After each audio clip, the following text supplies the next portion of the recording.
4:32.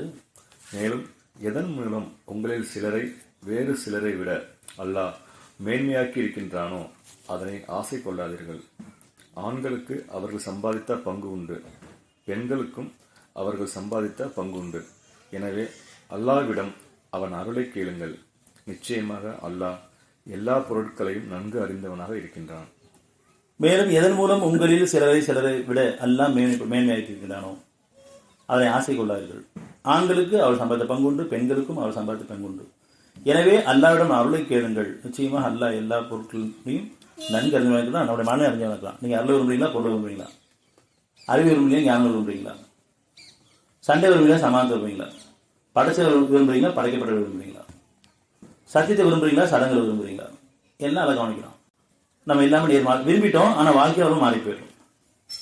சடங்குகள் முக்கியம் கொடுத்துரும், அல்லது அந்த மாதிரி இடங்களுக்கு போயிட்டு வந்துடுறோம். மனிதனுக்கு பயந்து சமாதானம் முக்கியதுக்கப்புறம் வீட்லேயே சமாதானம் இல்லை, சமாதானம் சொல்லிட்டு இருக்கிறோம். குடும்பத்தார் பிரச்சனைகள் இல்லை, ஒருத்தர் பொருள் மனித மனம் இல்லை, சமாதானம் விரும்புறது கிடையாது. மற்றவங்களை பற்றியே குடல் பேசியிருக்கோம், தாழ்ந்தாலும் உணவே மாட்டேங்கும் பெருமை இருக்கும் காரணமாக. பிரச்சனை 2 பேருக்கு வந்துச்சுன்னு சொன்னால் அது குடும்பத்தாரில் நம்மள்கிட்ட என்ன குறைக்கு பார்த்துட்டோன்னு சொன்னால் அவங்க பாதுகாக்கப்பட்டுரும்.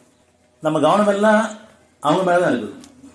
அவங்க பேசிட்டாங்க, பண்ணிட்டு இருக்காங்க, அப்படி நான் என்ன நடந்துட்டு இருக்குங்கிறது தெரிய மாட்டேங்குது. நான் உணர்ச்சிப்பட்டிருக்கேன், நான் கோவப்பட்டிருக்கேன், நான் குடும்பம் பேசிட்டு இருக்கேன், நான் ஆதங்கப்பட்டு இருக்கிறேன், அப்படி ஒவ்வொருத்தரும் நம்ம உணர்ந்துட்டோம்.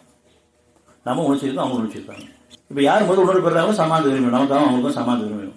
சமாதானத்தை விரும்புவதை குற்றவாளி பார்க்க மாட்டான், சமாதானத்தை பேருந்து குற்றவாளி பார்க்க மாட்டான். சமாதானத்தை விரும்புவதில் முதன்மையாக இருக்கும்போது நான் ஏற்பட்டுள்ளேன். இது ஒரு சோனிக்குள்ள போய் தான் உணரணுமா, அல்லது அந்த நேரத்தில் உணர்ந்து ஞானம் உணர்ந்துடணுமா? ஞானத்தை கேட்கும் போது நம்ம பிரித்தெழுது கிடைச்சிட்டே இருக்கும். ஒவ்வொரு நாளும் ஒவ்வொரு க்ஷணமும் கிடைச்சிட்டே இருக்கும். நான் பார்க்குற பார்வையில், நான் பேசுகிற பேச்சில், நம்ம செய்கிற செயல்பாடுகளில், நம்மளுடைய எண்ணங்களில் இறைவன் ஞானங்களும் அறிவிச்சே இருப்பான். இது தப்பாக இருக்குது, தப்பாக இருக்குது, தப்பாக தெளிவுபட்டே இருப்பான். இது நம்ம வேண்டாம் விரும்பிட்டே இருப்போம். சுகமான வாழ்க்கை. ஏன்னா இருட்டோட இருக்கோம், பாவம் கேட்டே இருக்கும், மீற விரும்பிட்டே இருக்கும். அப்படி சீர்திருத்தம் நமக்கு அவசியம் வேணும்.